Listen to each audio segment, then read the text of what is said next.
My name is Nancy Sands. I am the City of Petaluma's Economic Development Division Specialist. And on behalf of the City Manager and my boss, Ingrid Alberta, who's the Economic Development Manager for the city, I want to welcome you. For those of you who don't know, the Economic Development Division in the city, our mission is to help companies start, connect, and grow. And I know some of you, not all of you, may be here for business reasons, but it's still important to know what we do. And one way we do that is we provide information to our businesses, things like PG&E. So when this information came to the city, the potential of power shutoffs, our city manager felt it was really important to get the information out to the business community. So that's why we've invited PG&E here to have a presentation. We're going to allot an hour for the presentation and questions. May not go quite that long, but if there's time remaining or if you are interested and you want to stay a little longer, we have Jeff Shack back there, who's the Assistant Fire Chief and in charge of the city's emergency operations. And Jeff can answer questions about what the city's doing to mitigate its risks with respect to power shutoffs, as well as answer any questions about ways that your business can prepare itself or you can get prepared as well. So one thing I do want to mention for businesses, it's not just the operations of your business and any potential disruption, whether it's a shutoff or another emergency, but also communicating to your employees so that everybody's on the same page. If there is an emergency or a power shutoff, everybody really knows what's going to happen. So with that, I would like to introduce Herman Hernandez, who is the public relations public relations person for PG&E for Sonoma and Lake counties. So thank you, Herman. Thank you, Nancy. Also known as the punching bag. But I just want to give a huge shout out to Nancy, and I think we need to give her a huge round of applause because her and her team are doing an awesome job on this subject. It's not an easy subject to be presenting on, and I know that there's a lot of concerns in our community. I'm from Guerneville. I was born and raised in Sonoma County. I started working for PG&E 14 months ago.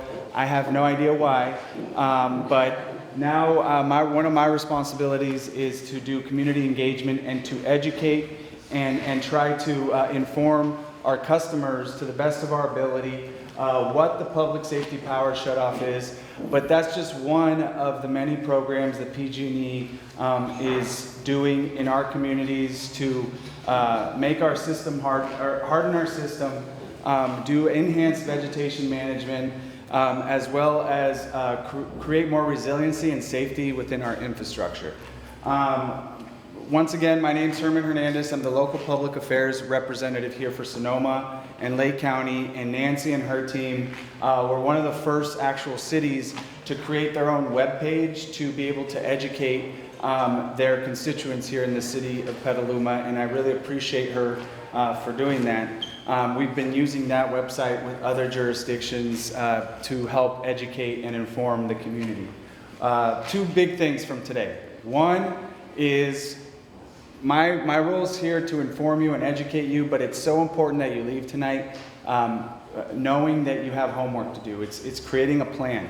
Creating a plan. This was focused on business, but there's also community members here, so it's about creating a plan for your business, creating a plan for your neighbors, helping us inform your neighbors, as well as creating a plan for your own neighborhood. The second thing is we can't do this alone. We've been doing outreach to our customers since I started working here 14 months ago about the specific public safety power shutoff. But we need the help of the people who live in our cities and our counties to be able to educate our customers with us, because some people just don't pay attention to their flyers, to the radio ads, the TV ads. And it's important that we work together to inform our communities. So, like I said earlier, Public Safety Power Shutoff is one of many programs, and I want to quickly go through all the different things that PG&E is doing, and then we will dive right into the Public Safety Power Shutoff. Our Community Wildfire Safety Program was something that was born, unfortunately, out of the 2017 wildfires. We sent our scientists, meteorologists, and our engineers and leadership not just down to San Diego Gas and Electric, but they also went to visit and tour New Zealand and Australia, who are experiencing similar climate change as we are up here in Northern California, and experiencing these catastrophic and devastating wildfires. So they came back with a series of practices and different strategies to help make our infrastructure more resilient, but also how can we prevent wildfires from happening from PG&E's infrastructure. So one of the things that came out of this was the Wildfire Safety Operations Center, which is actually located down in San Francisco. And it's actually fed up-to-date weather information from our expanding of our network of weather stations throughout our service territory. In Sonoma County specifically, we have installed 14 different weather stations throughout the county, and that's on top of the weather stations that have already existed here from other government agencies that are monitoring the weather. The other thing that we did is you have new high definition cameras that are throughout the county. I believe we're at 3 now, and PG&E is actually looking to invest more in that type of technology.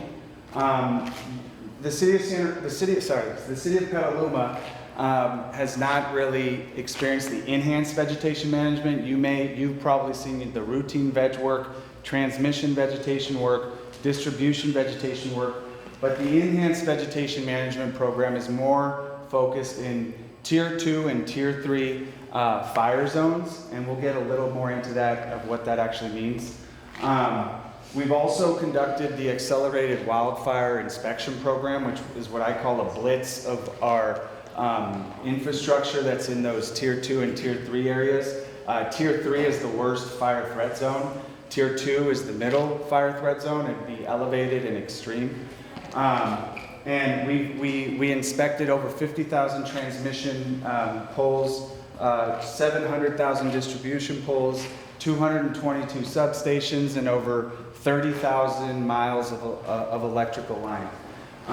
What they did with that information was there were certain things that they found that needed to be fixed immediately, and then other infrastructure things that will be addressed over the next 60 to 90 days.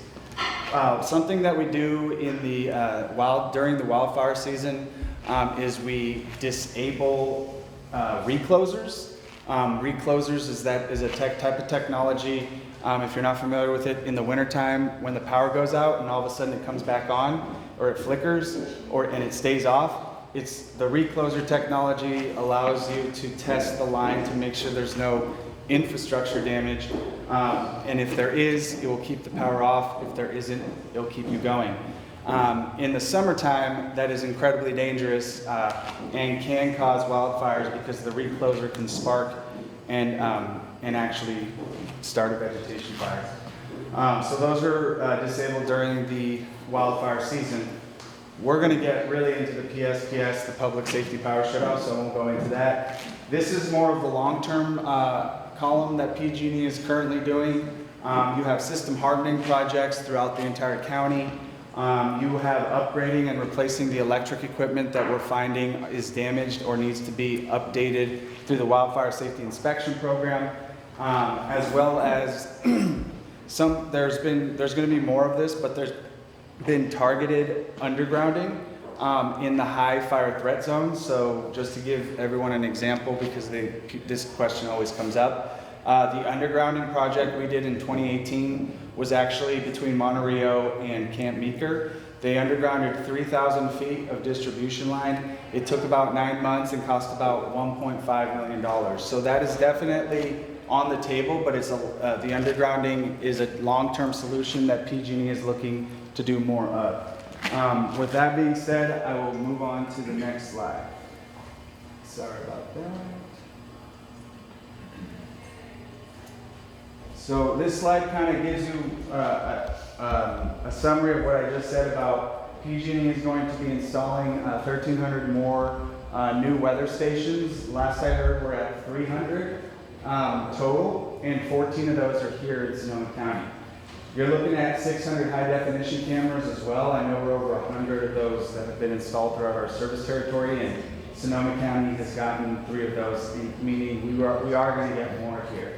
And then the Wildfire Safety Operations Center is open 24/7, especially during wildfire season. And also for those of you that want to see the information that's going through our weather station, it's all public. And you can go to mesowest.utah.edu and get that up-to-date information. Those weather stations is what we are actually looking at when we are potentially calling a public safety power shutoff. So they play a huge role in the decision making as well as the Wildfire Safety Operations Center. I beg your pardon, what was the website again? It was mesowest.utah.edu. What's the purpose of high definition cameras or being tested? It's to be able to see fires when they first begin, to be able to allocate our resources and our team to protect our infrastructure from, number one, to protect the infrastructure from happening, but also to, the more high definition cameras you have, the more all the emergency agencies can work together to find where is this smoke coming from or where is this fire coming from, so they can allocate the resources. For PG&E, we need more of that information to be able to see where the fire is starting, so we can allocate resources to be able to protect the infrastructure. The Enhanced Vegetation Management Program, like I said earlier, if you live in the city of Petaluma, it wouldn't really impact you. It's mostly being done in the Tier 2 and Tier 3 high fire threat zones. I'm going to go quickly through these slides because I really want to spend the rest of the presentation on the public safety power shutoff. I'm going to just interrupt really quick too and say that we're going to have this presentation available on our website. So if you sign in and let us know, we can also send you an email with, because I know there's a lot of details on there that are a little bit hard to see from here. There's several flyers in the back that we get up to.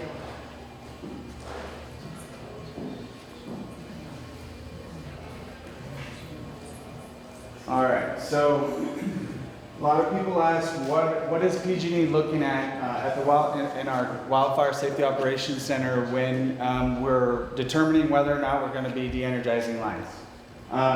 It's not just a red flag warning. That's really important to note.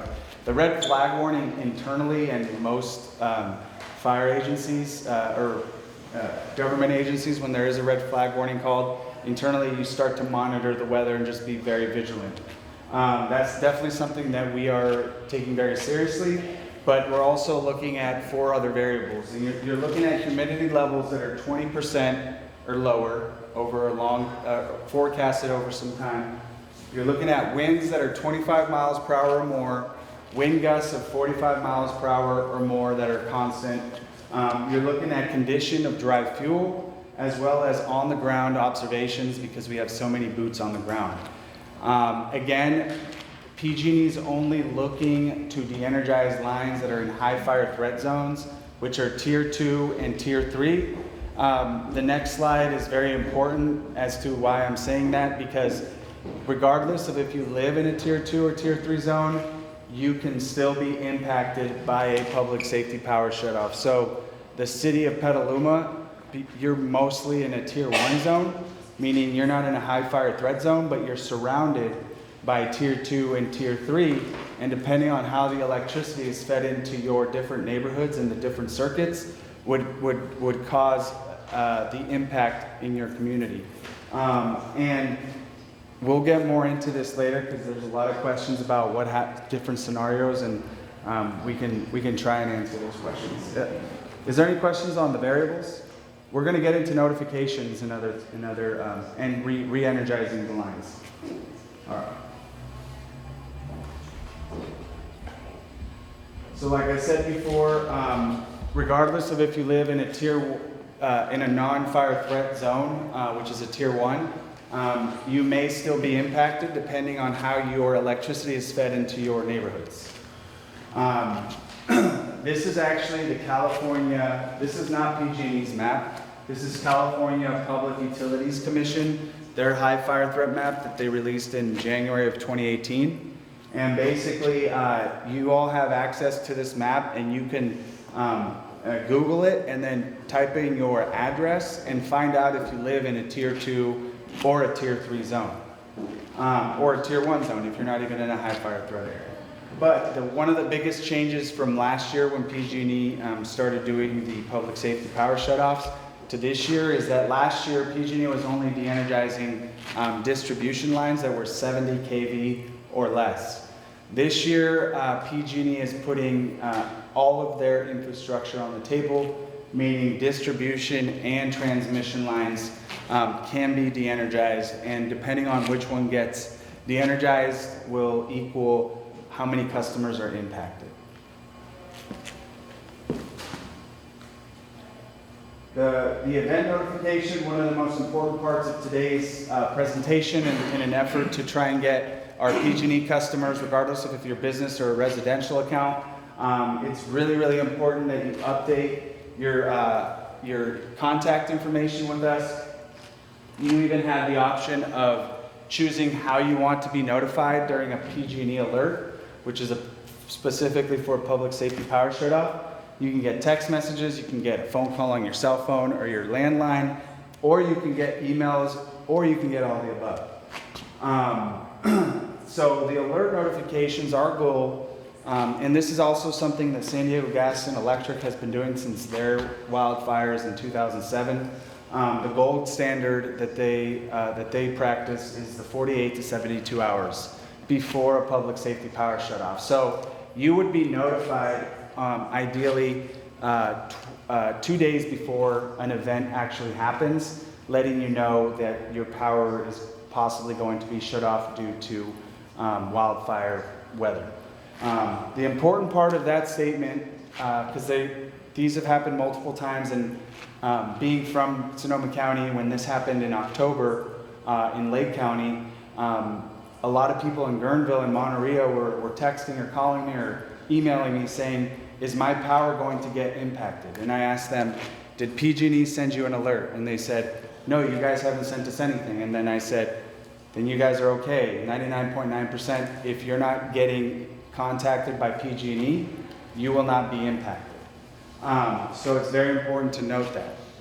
One of the things that are noted, we are working with our government agencies, so you might see a Nixle, you might see something in Nextdoor, or SoCo alerts, and that might actually cause a little more panic in communities that are not being impacted.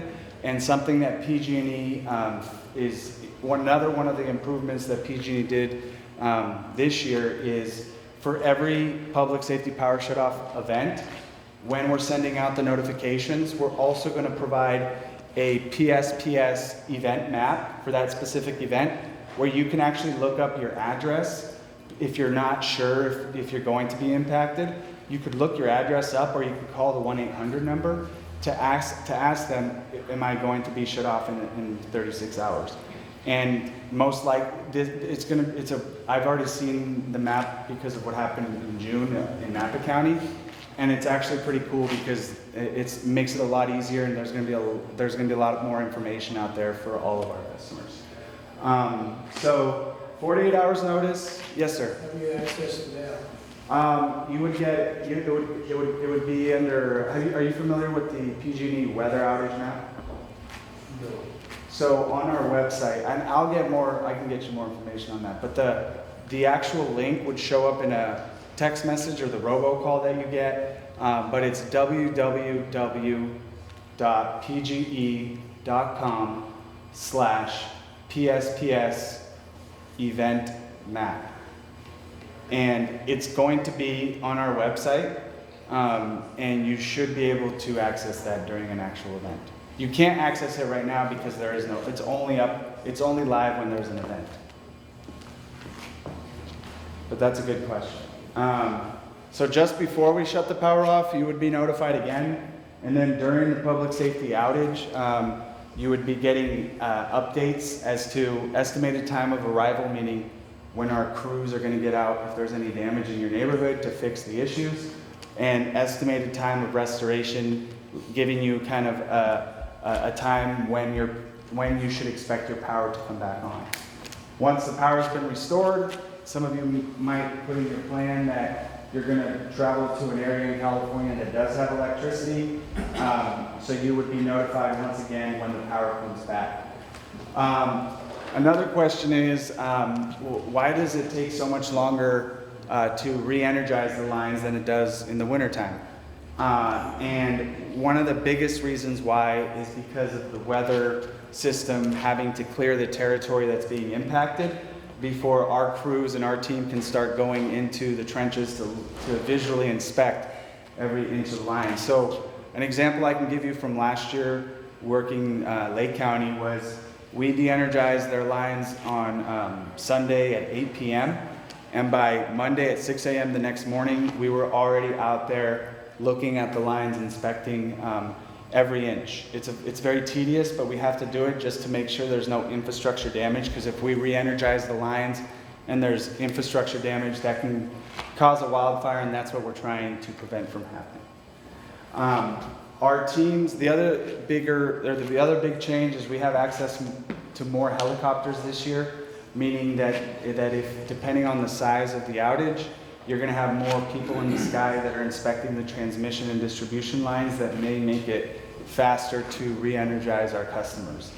Last year in Lake County, 12,500 customers were impacted in October of 2018. They were all shut off, and within 24 hours, 70% of them were back on, and within 36 hours, everybody came back on for the county of Lake. So we patrol and inspect. We are able to segment or sectionalize and isolate the damage, and we're able to prioritize and re-energize certain areas that are not damaged that we can feed electricity to.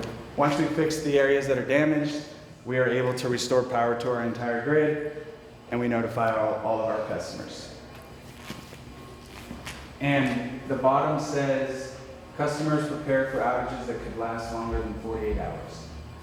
That is something that we suggest and recommend because depending on the weather system, it can impact 1,000 customers or it can impact 50,000 customers. Last year in October, it impacted 90,000 customers. 12,500 were from Lake County and 400 were here in Sonoma on the eastern border of Sonoma. So this link is a little more focused on our the business partners in the room, customers. There are lots of websites and information available for different companies you can go to purchase backup generation. There's also fact sheets in the back on generator safety, making sure that you're incredibly careful, hiring a professional electrician, also what number to call PG&E if you are looking to install a transfer switch to be able to plug in a generator, also the difference between gas and diesel and other types of energy generators. All of that information you can find on our website, but there's also other partners who have that as well. And then this slide is kind of to give you an idea of all the different ways that we've been doing outreach, but it's just got to be honest with you, it's simply not enough, because I can ask my friends that I hang out with on the weekends if they've heard about this, and they most of the time say, what the heck is public safety power shutoff? So we're doing our best, but it's obviously not enough, and we need the help of the people in this room to be able to educate more of our customers here in the city of Petaluma. And with that, I think we have an opportunity to open up for Q&A, if that's all right with Nancy. Yes, sir. Is there any correlation between power shutoffs and evacuations? Excuse me? Is there any correlation between power shutoffs and mandatory evacuations? So Power's going to be out for 7 days. Are you guys, will the fire department or will public safety declare evacuation? I'm not sure what the public safety would do, but I know that for a public safety power shutoff, it's not an emergency, so there wouldn't be evacuation orders for that. Do you have anything? Good evening. My name is Jeff Schrock. I'm the Assistant Fire Chief. Thanks for the introductions earlier. I can answer any questions kind of related to that or kind of what the city is doing to help prepare.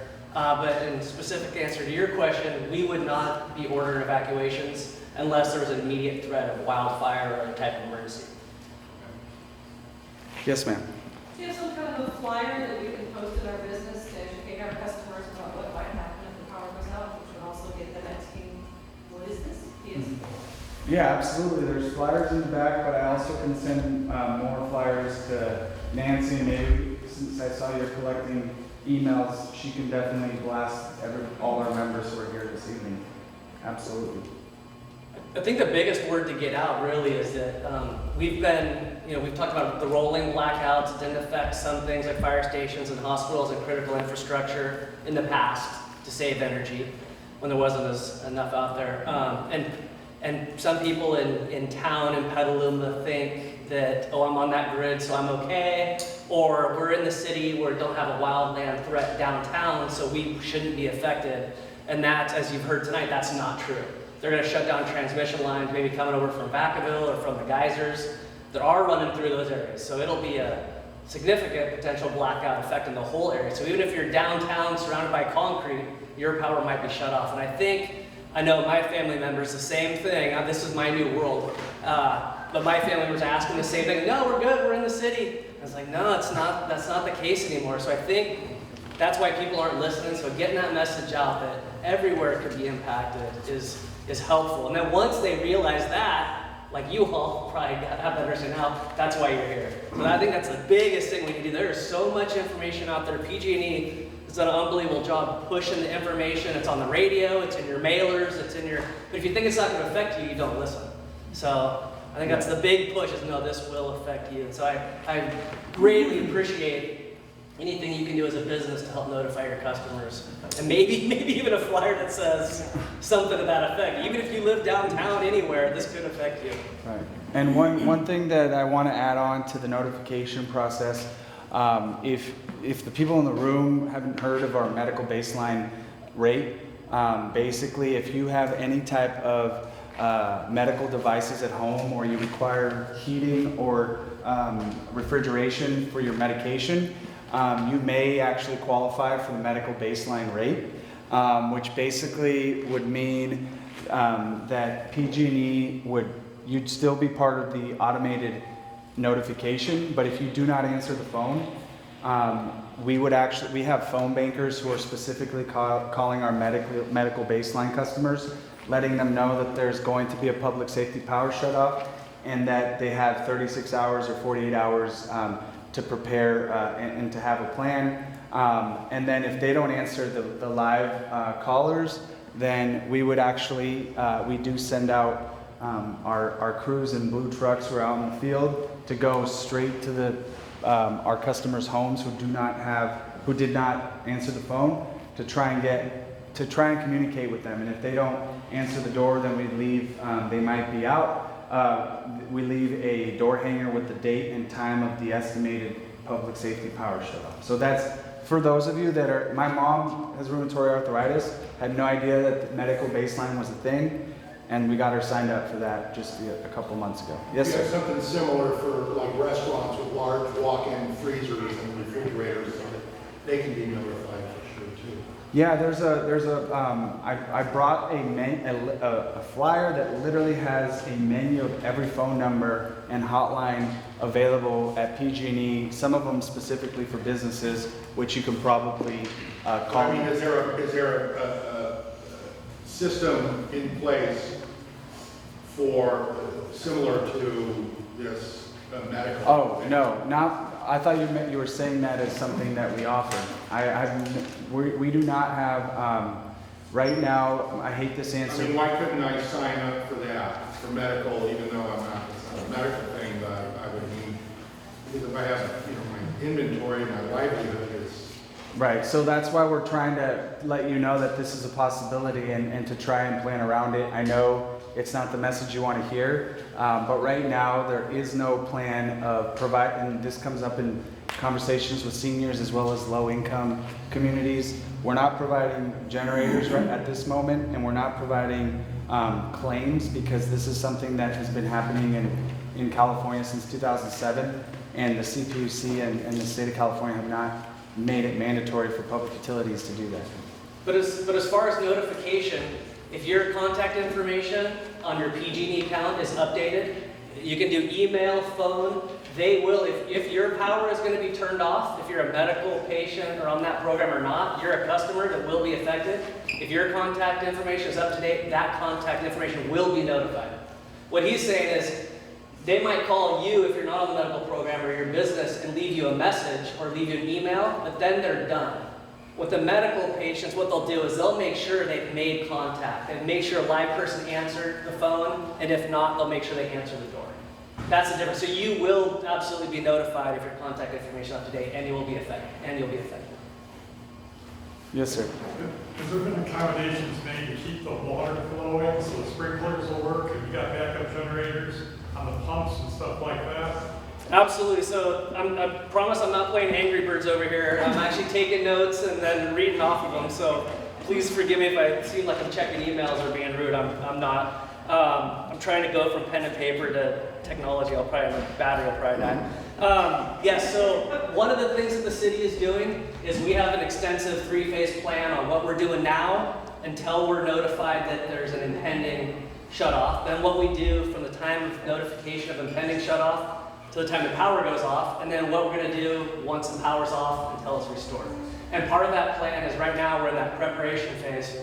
And one of the things we've done is identify all our critical infrastructure, including water, and almost as important as water is sewer, so that it keeps going. All those require pumps and pump stations to pump water to gravity feed tanks and to pump sewer uphill. So that all, we have a mitigation plan in effect with generator backup for all those essential services, as well as fueling for fire engines, fuel for police cars, for our emergency operations center backup generation. So we have identified that critical infrastructure. Now, there's other services that might not be available, but for continuity of government and critical infrastructure, we do have a plan in place. But it's a plan, you already have the backup power for the pumps, or it's a plan you're putting in place?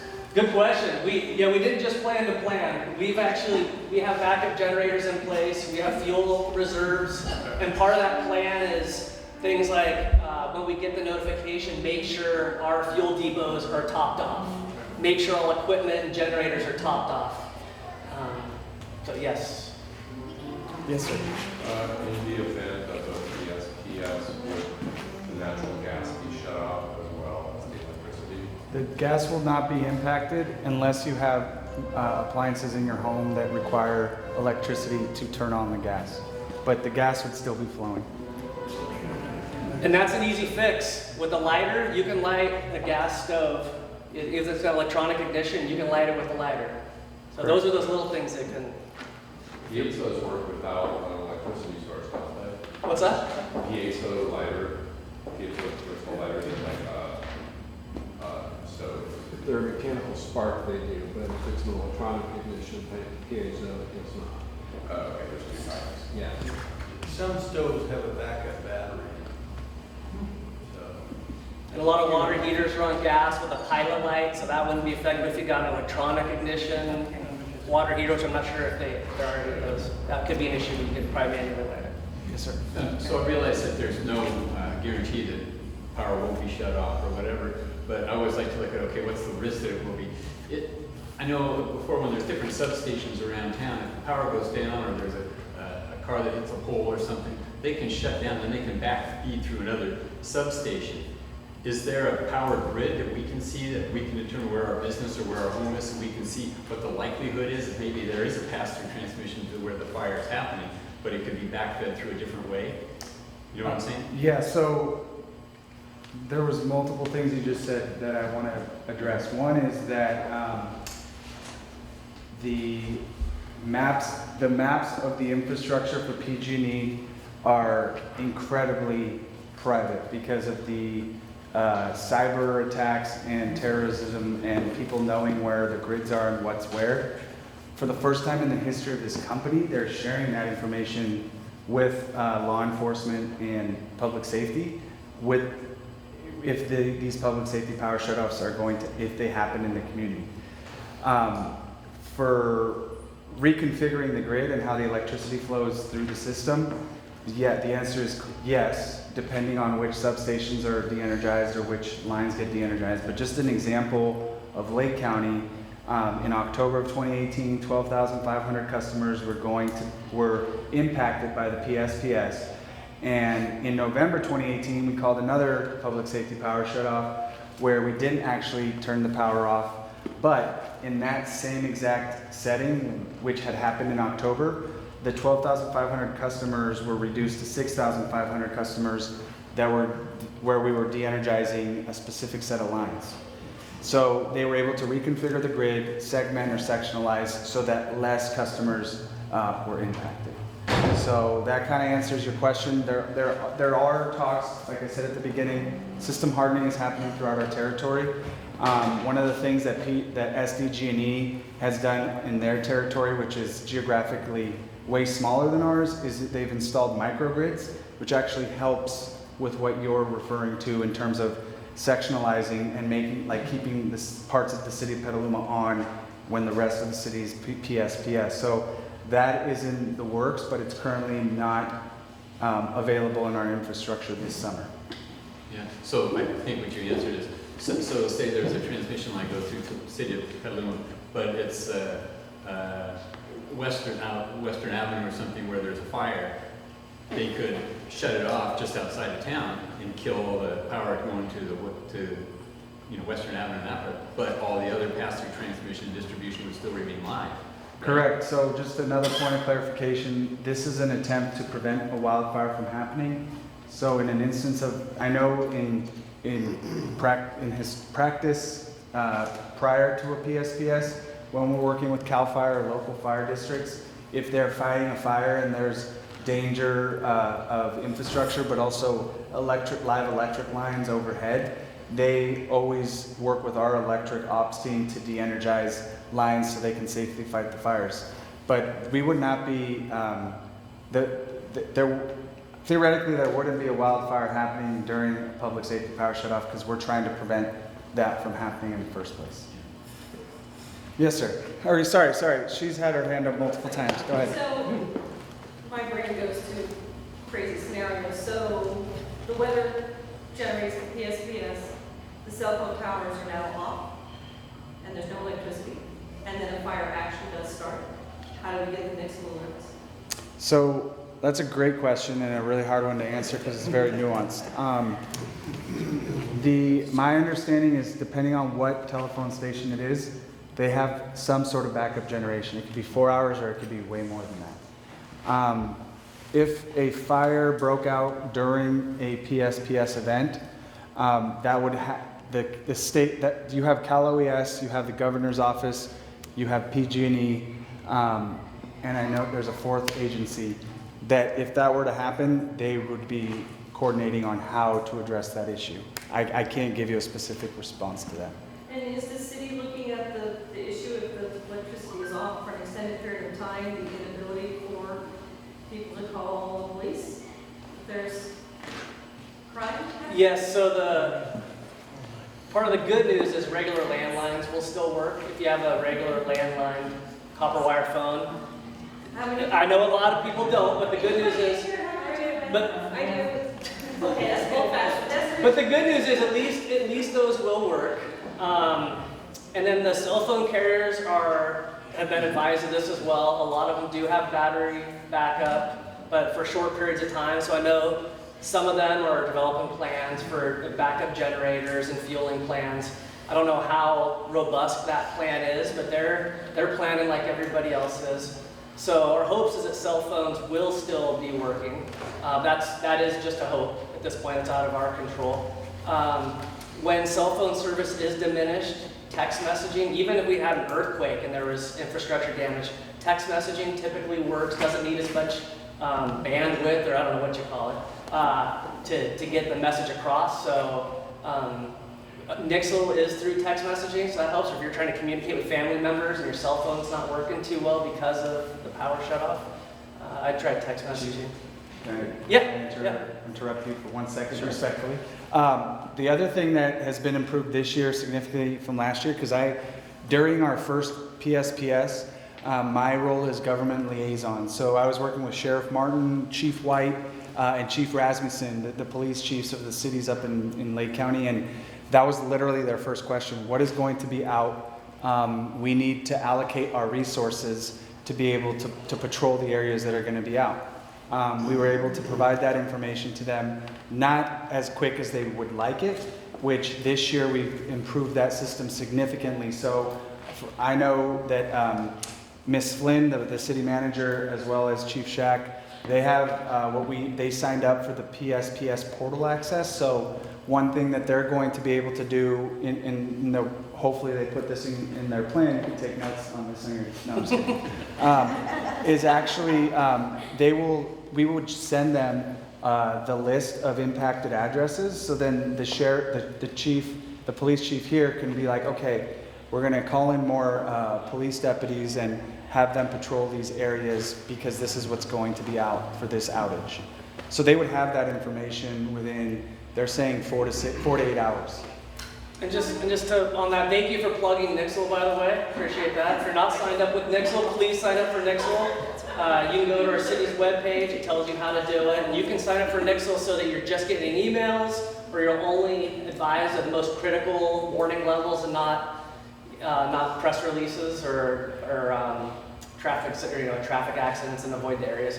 So please sign up for Nixle. And the big push too is a lot of times, even whether it's in the power shutoff or an earthquake, a lot of times we're still trying to gain our own situational awareness to determine what's happening. So you're not going to be getting instant notifications. Even today, if we have a wildfire outside of town, we're gaining our situational awareness. So what we hope is people really, when the power's out, you increase your situational awareness and just your head's on a swivel, a little more looking around and just a little more aware of what's going on. Radios will still work in your car. If you have a portable radio, you can listen to the radio. So we're really hoping that people don't rely just on social media or just on Nixle, and rely on your community and your neighbors for information. That actually came out of yesterday's town hall in Kenwood on Sunday morning at 10 a.m. Yes, people were not at church, they were at a town hall for a public safety power shutoff. But there was people saying that they bought a crank radio for $12 on Amazon that allows them to kind of stay connected. So that's just another idea that came out of it. Herman, I just want to interrupt you really quickly. We have a CEO of the fairgrounds, so she's also part of this de-energization strategy is really bringing together a lot of different aspects. So cities, counties, law enforcement, all working together, and the fairgrounds is an important part of that. Yeah, I'm sure that many of you know that we serve as a base camp in emergencies, and we serve as a PG&E staging area. I just signed the amendment to the existing agreement to serve as a staging area and a resource area for the community during PSPS. So this is a place where the community can come, you can charge your phone, you can get some cold water, there's supposed to be portable air conditioning, so if you've got someone elderly who is home and very, very uncomfortable, this is a resource. I'm not exactly sure how these are activated, but I tend to get calls in the middle of the night from Cal OES nothing, so maybe that's it. But I'm here today to make sure everybody knows that that's another resource. That is so exciting. I didn't know that we had contracted with you or amended that. But so what she was referring to is another upgrade from last year, or an improvement is PG&E is going to be providing community resource centers in the impacted areas of our territory. So if Petaluma ever had a public safety power shutoff, your community resource center, most likely, it could change, but it looks like the fairgrounds would be the space that we would set up either a huge tent that fits 100 or more people, or we would use one of the facilities that is where we roll in our generators and we provide the backup generation. It would be air conditioned regardless of if it's a tent or an actual building. We would provide water, snacks, and up-to-date information. It wouldn't cost the fairgrounds any money. We will reimburse them any of the costs of staff. We are providing our customer service reps, and they would be working these, and you would get theoretically how it's supposed to work is in those notifications that you're getting before the outage, you would be informed where the community resource center would be located, and then and they would be set up within 24 hours of these notifications starting to go out. And they're going to be, they actually successfully did this in Napa and up in Butte County this last time that we did a PSPS in June of this year. And they're open from 8 a.m. to 6 p.m. And they're meant to be kind of like you kind of get there, you can charge your phone, you can hang out for a little bit, get more information from up-to-date information on PG&E, and then you kind of go through there. It's not an emergency shelter, so to say, so you can't actually stay there all day long. I don't know how we're going to get people out of there, but right now it's kind of set up as a place where you go and you just kind of check in. And air conditioning. Can I jump in real quick? Yes. My name is Don Lewis. I'm the Executive Director of Petaluma Community Access and KPCA Radio. And I just want to let everyone know that we have made plans to have a generator backup at 103.3 FM on terrestrial radio. If you have a crank radio, a battery radio, we've been working with the fire department, with Ingrid, about setting up emergency services as well. So we will be online if there's a PSPS or PS. No, you're That's it, yeah. 103.3. 103.3 FM. You should all have it in your radio anyway. But we will be available to give updates for exactly what you're talking about, Herman. Places you can go to charge your phone, cooling station for elders and youth and things like that. So we will be online during the possibility of a blackout. And not to put Nancy on the spot, but something that the Lake County, because since they're a smaller county, I think, how many people in the city of Petaluma? 60,000 plus? So Lake County, 68,000 people. And their local newspaper actually reached out to local businesses to find out, from gas stations to restaurants, like who would be able to stay open during an outage, and they created a list of 100 businesses that would be able to be serving and provide backup generation, so people can pump their gas, or they can go have a cheeseburger with curly fries. So that's something that maybe the business community can work together on, creating a list like that of who has backup generation and who doesn't. Yes, sir, in the back.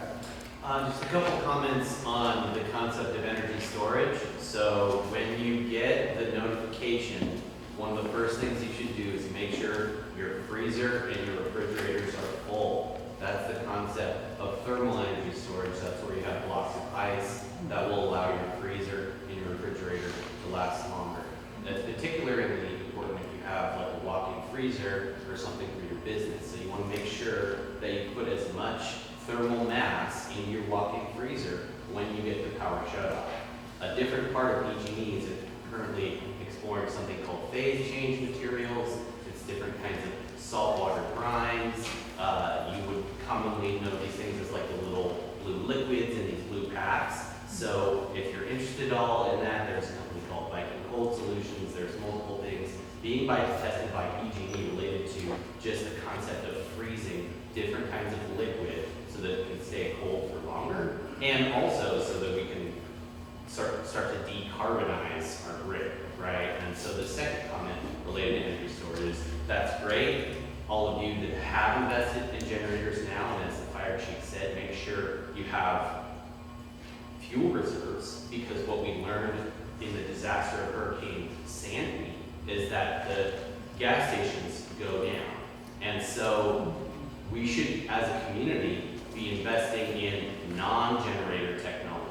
That's solar panels, that's battery. I'm sure that's part of the phase 2 and 3 conversation in this community. I think we need to open up that conversation so that members of the public can make more, a bigger push for getting this in Petaluma now.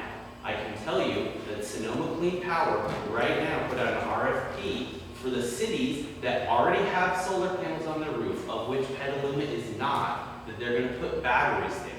So this is a county-wide, this is a region-wide problem. Us in Petaluma need to get solar panels and batteries at our critical infrastructure. And I think this needs to be a conversation that takes place within the broader community. I agree with And one question, you brought up a couple of great points, and one question that comes up is, if I have solar panels on my house, am I not going to be affected? And he kind of alluded to it. if you don't have battery storage in your house, which most people don't because they're hooked to the grid. So if you have panels on your house, but you don't have battery backup, when PG&E shuts off the power, those solar panels will not be collecting and storing or providing energy. So what happens to that power that's being generated from those solar panels? Is it being backfed into the lines, or is there like the meter is They turn off. Yeah, it's just like an outage in the wintertime, it just turns on. And then the refrigeration one, that's a great point too for businesses or at home. The big water bottles or frozen milk jugs full of water. You do it now when you're notified a couple days before power's going off. You fill that full of just water bottles, and those will freeze, and they will keep that stuff longer. At our house, I've kind of a mental checklist on a feeding plan for my family on what's going to thaw out first and what we're going to eat first if it takes 3 or 4 days, based on what's defrosting. And the number I keep hearing about your freezer, and correct me if I'm wrong, is it can last 48 hours before it starts to thaw out, and then the gentleman's and chief's suggestion of water bottles in the freezer, that would give it extra days because those water bottles stay frozen for a little bit. So those are all ideas, and that's kind of why these forums are really good, because we can share all the different things that we hear from all the other presentations. And the city has a webpage, a new webpage because of this. One of the things the city did is we needed a portal for all this information, to keep this information updated. So all the stuff that PG&E has provided, we put on a webpage. When there's ideas on, as a business, what should you do? If you're medically fragile, how can you prepare? And tips like that. And it's petalumastar.com/power shutoff. You guys are good. Both of you guys are really good with your web addresses, man. Yes, ma'am. Getting back to the topic about communicating when cellular phones and stuff are down, one of the things that businesses forget about is if you have a fax machine in your business, it's an analog line. So you can get analog phones still, if you go to thrift stores or whatever, they're still selling them. They're, not real necessarily easy to find. But that's what I did during the fires last time at our business, is plug in analog phones. Well, that's a and really good unplug idea. Unplug the fax machines because they weren't working. Wow. Yes, sir. Aren't there ham radio stations? I think Salvation Army on McDowell has a ham radio station. Is there one at the fairgrounds? It's not. So we have a backup communications plan through our Emergency Operations Center. There's a county team of ham radio operators, and when there's a disaster, ham radio operators deploy to all the city EOCs, to the county's EOC, and then we get a group. When we do our trainings, there's about a dozen of them that come just to Petaluma, and we can, if things were really bad, we could have ham radio operators at intersections throughout the city wearing orange vests and identify and report stuff back to the communication center or so there is a like the last worst case scenario communications plan throughout the county using ham radio. I understood the map was going to be shared with the public eventually. I know it was going to be released to the city first, but other states show the map that allows a more sophisticated conversation. We're shutting the power down coming over the High Commons Mountains. That means this area is going to have it, this area is not. Is that not the plan, that map's being released to the public? So the map that I was talking to for them is different than what's being released to the public, and what's being released to the public would be polygons that show the areas that are impacted, and then you would be able to type in your address, just if you can't tell if that's going to impact you or not, to see if you're actually going to be impacted by a PSPS, but you wouldn't actually see the lines going through there because that's proprietary information. And the board of, you might have seen it in the newspaper, they showed the map that was blurred out, that was at the Board of Supervisors meeting. That map, it's a worst case scenario map, and essentially the whole county is affected. So it's not really that map that public safety has access to, we're working on, it's not a top secret. There's not a lot of good information. It's going to be bad. What's going to be out? Everything. Yeah. Okay, well that's not quite that helpful, but thank you. So the secret map is not that, it's not very helpful. But I agree that The nice part that PG&E recently changed, they were going to provide only public safety, the actual polygon map that showed what was out. What you're going to have to do is enter your address to see if you were affected. And they have decided to release that public. That's a big change. It just happened about 3 weeks ago. That when there is a shutoff and they know what's going to be affected, they will provide that on public access map. So you can look and see, oh, Santa Rosa's not affected. We're going to go visit family in Santa Rosa. You don't have to type in addresses. You'll get to see exactly what's affected. What we're looking for from public safety also, and unfortunately Herman doesn't get to make those decisions, but I absolutely guarantee he'll provide that feedback up the chains. I've been about to 3 or 4 of his presentations, and this is a very hot topic. We want to know, well, the what ifs. What if it's just the transmission lines out of the geysers? What if it's just the transmission lines coming down Lakeville Highway?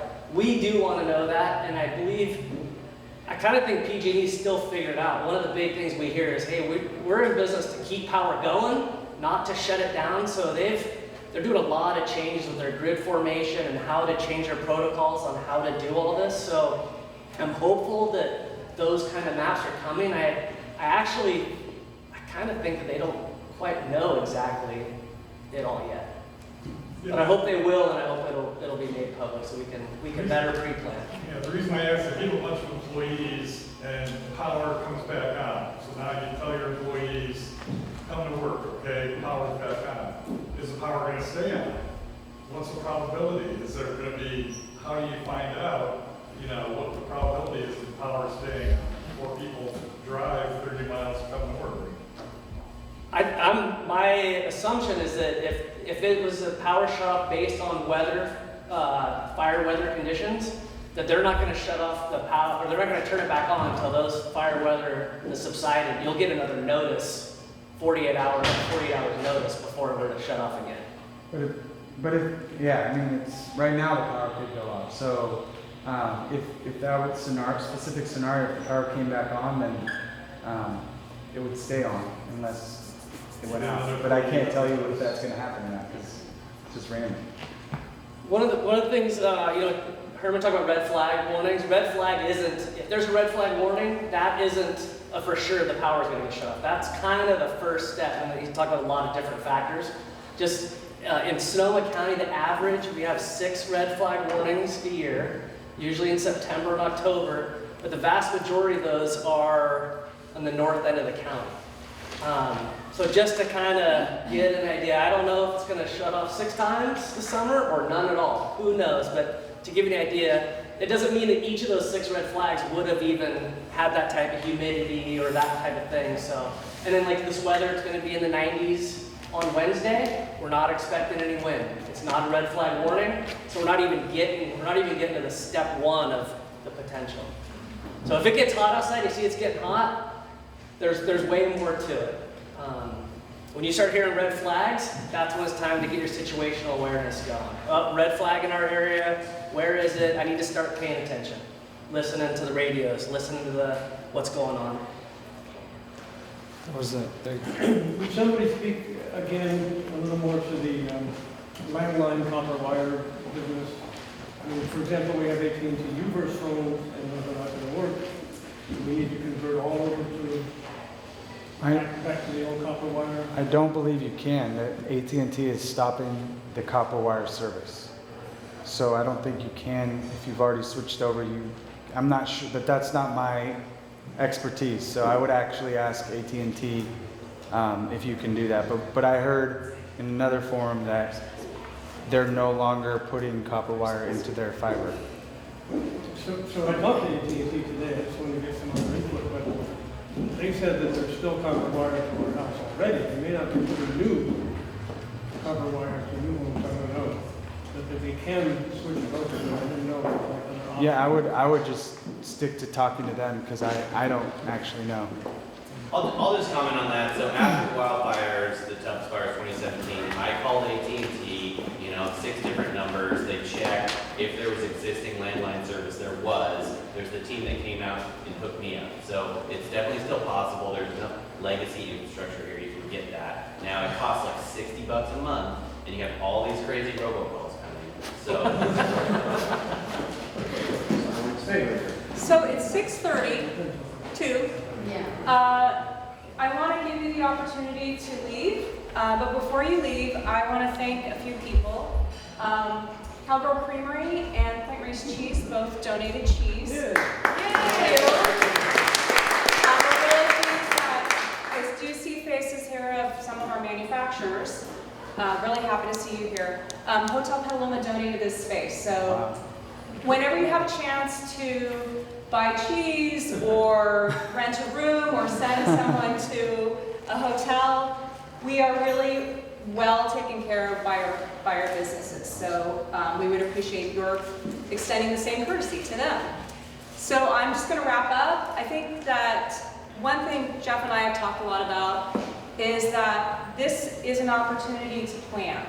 This is a good exercise. I know everybody's been telling us about the big one that's going to happen. It's going to happen.